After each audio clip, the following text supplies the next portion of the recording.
everyone. I'm very glad to be here. It's really inspiring to hear that how much, people talk about the political prisoners. It's inspiring that actually people from Iran, if they know that they're gonna be arrested again, they still send a message to this conference. And I know Neil said that it should be a Palestinian person coming and talking, and I think you're right, but at the same time, it's really inspiring that someone who is not from Palestine speak about freedom of expression and defending them. And I think people like yourself reinforce an international solidarity with the political prisoner. So I'm really honored to be among all of you. And I will briefly, I know you're tired, it's been a long day, but briefly try to speak about the right activists in Iran. And when I say right activists, I mean all aspects of rights in terms of women's rights, labor rights, political activists. So just to keep it short, I'll just call them right activists.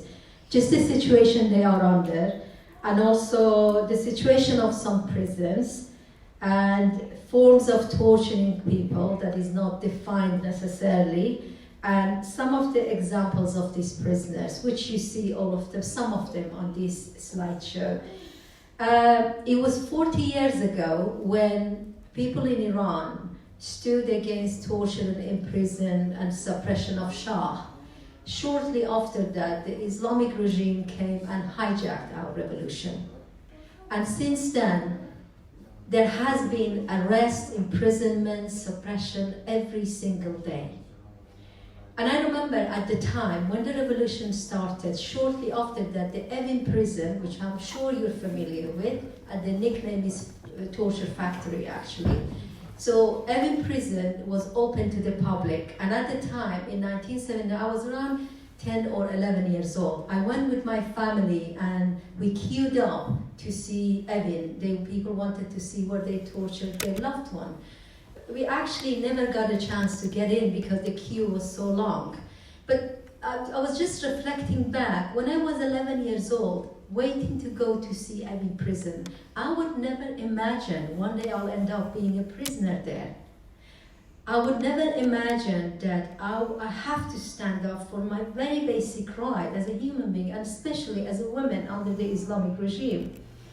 And I think this is not just my story. This is the story of people in my generation. We in that generation, I would like to call ourselves children of revolution. Some people call us birth generation.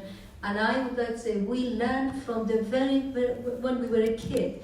Actually, we have to fight with our right, otherwise we won't survive. So I guess when you think about it, and I know that it's not just Evin prison, there are plenty of other prisons that I will name it. But I would like to, you see those pictures, we talk about the situation of a political prisoner, and I don't think it's very different in Turkey, Palestine, Morocco, Egypt, or any other country. It's very similar. But I think I would like you to, for now, step back before we talk about political prisoners, and just imagine what it's like to be a right activist in Iran. What pressure you are under. It's not just we end up in prison. We were in a bigger prison before that. So I know some of you have been among those prisoners and activists in Iran, including myself, but I would like to imagine when you're coming back from work, from school, and you're tired, you're going home to rest, you're getting close to your house, and all of a sudden you see the door is half open. You hear the crying from your family. You see everything is upside down inside the house. Members of the family, including your young children, are crying, saying that the security forces, they raided the house, they took everything, including your computer, your personal stuff, and they're gonna come back and arrest you. It's horrible, isn't it? And then at that point, these activists think about, what do I do? Do I go to hiding, or do I stay around to get arrested? Unfortunately, many activists have to stay around because the problem is many of them are breadwinners. Many of them knows if they go to hiding, what happened? They will arrest a member of the family. So they stay around. So these right activists, not just right activists, to be honest, everyone who opposes the regime, every single day their phone being monitored, they've been threatened every single day, they get expelled from work, from university, you're monitored all the time. So, I mean, but if you look at that, all this happened because that person demands to have a life worthy of a human being, demands to have the unpaid wages, demands to have, the right to wear what I want to wear, the right to travel, all these very, very basic things that we don't even think about it in these countries. For that reason, they are under massive pressure. And so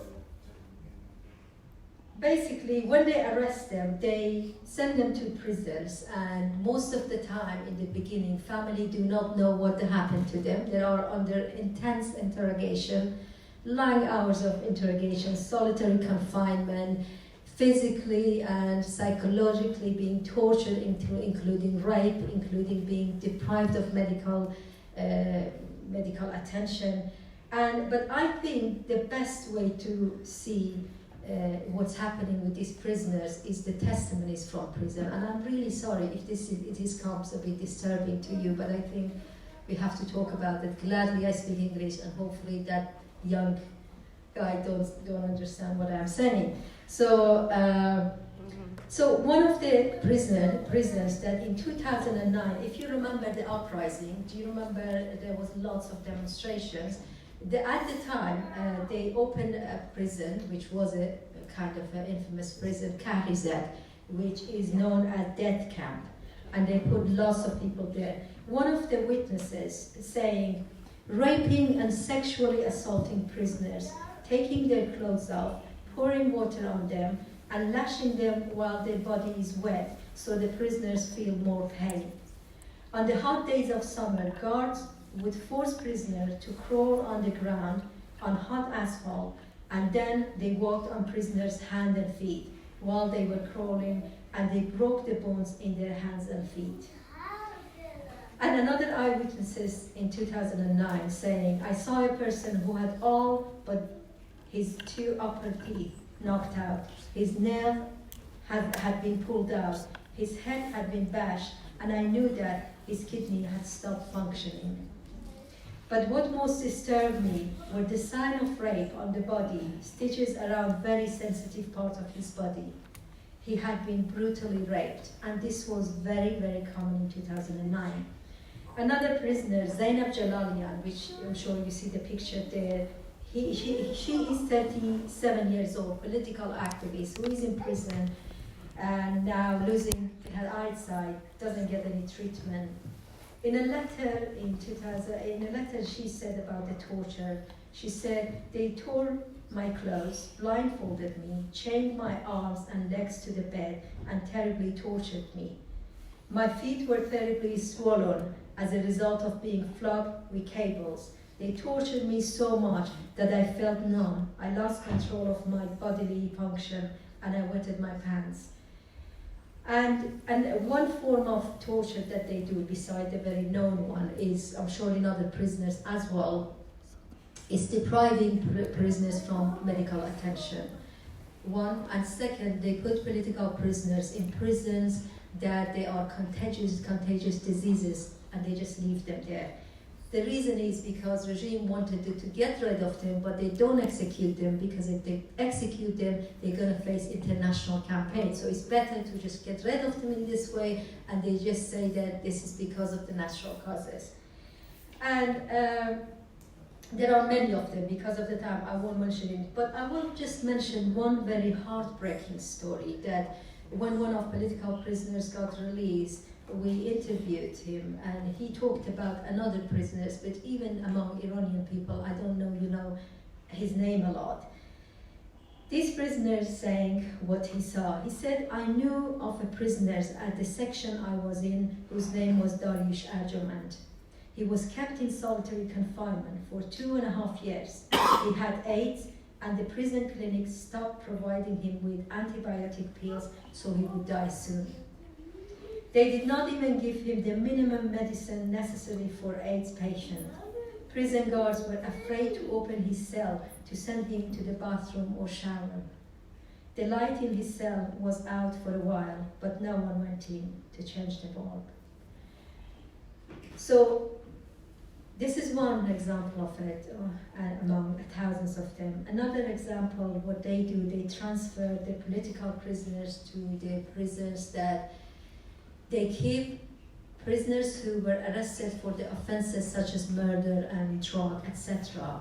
And what happened, the prison authority usually set up a fight and they make them attack the political prisoners. And one of them that my colleague Parisa mentioned, that just happened last week. A young boy, 21 years old, Ali Reza Shir Muhammad Ali, was arrested in 2018 and was sentenced to 8 years. He also managed a Facebook called Atheism. So, and then he was stabbed by 2 other inmates in the prison, in the notorious prison called Greater Tehran prison, called as Fasha Fouye, which is a really known one. And Sohail Arabi, you saw the mom who giving messages, Sohail Arabi, the blogger. He is actually being kept in the same prison, so any minute same thing might happen to him as well. And another form of, let's say, physically getting rid of the prisoners, because they can never get rid of that spirit of fighting, is by torturing them, killing them under torture, and that they said that they committed suicide. One of the very well-known cases that you might know, it's an environmentalist activist, Kavus Said Emami, who in February 2018 was killed in custody, and then the family was told that he committed suicide, which is a nonsense. They did it for 6 other people in the uprising, but nothing like that is possible. It's just another way of killing them. There are lots of, I know I have a limited time, so I'm trying to speak quickly. I know there are lots of prisoners that we can talk about them for hours and hours, including those that you see. But at the end of the day, I would like to just present 2 of them only to you. So I would like you to just keep them in mind as an organization, see what you can about them, and I think it's important to see who they are. One of them that you see the picture as well, one just been recently arrested, one been in prison for 25 years. This one is Nahid Shagaghi. Nahid Shagaghi is a women's rights activist. She has been very, very outspoken. You know how difficult it is to be a women's rights activist in Iran? Being a woman is a crime in itself under the Islamic rules. So Nahid Shagaghi is in prison, was arrested in May. No one knows what is going to happen to her. Actually, she is in danger of losing her life any minute because no one knows what's happening. Another one that I wanted to show you is Mohammad Nazari. Mohammad Nazari was arrested, I think, when he was 23. He has been in prison. He was a political activist. He has been in prison for 25 years. He should have been released based on the regime's policy 4 or 5 years ago. His demand to go to have a review on his file and be released never been answered. He went on hunger strike. He is deprived of medical attention. He lost most of his member of family. Like, he doesn't have anyone to speak up, to come and give us a message here to say my child is in prison. So I think it is our duty. These are not just the boys and girls of their own family. It's actually our family as well. I'm not just talking about Iran. I think no political prisoner should exist in the world. But at the end, what I would like to say, I know, as Neil said, we can talk for hours about this, and it's necessary, but of course it's important to talk about the torture. So I would draw your attention to the brutal torture, to the torture and imprisonment of these people, to people who've been killed just literally because they want to speak their mind, that's all. I would draw your attention to all this. Please do not forget, because it's dangerous to forget what happened to these people. But at the same time, I would like to invite you with your heart and in your mind to just see beyond that torture. Because what the torture does, why the dictatorship and fascist regime do that, is not just torturing one person. They want to instill fear in the society. That's what they want to do. They want us to remember the torture, not the fight. And so for that reason, I invite you to see beyond that. See the person beyond that torture. See the fighter. See the person who is still standing up for their rights and is so brave. We saw some of them here, but at the same time, through their letters, when they send out. I will just mention two of them. Zainab Jalalian, the same woman who is in prison, in one of her letters says to the oppressors, "You should know by now that women could not oppressed by way of massacre, torture, and imprisonment.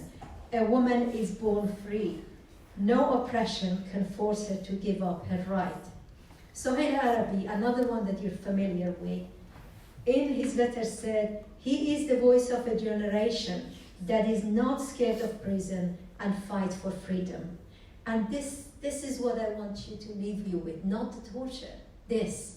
If we remember this, then we keep on fighting. If we remember this, when I was in prison, I would never imagine one day I'll be here talking to you. But what kept me alive, that my cause is right, I have to fight for freedom. So I want you to remember the spirit of these people, that they are in prison and not giving up. So we shouldn't give up. And I think all together, no matter which country we're from or fighting for, which political prisoner, we should get together and be the voice of all these prisoners. Thank you.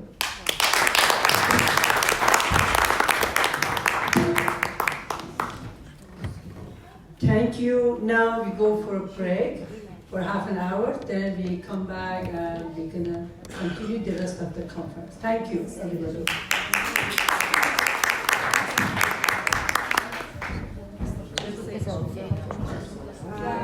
There is a coffee. I think I'm not familiar with this building, but I'm sure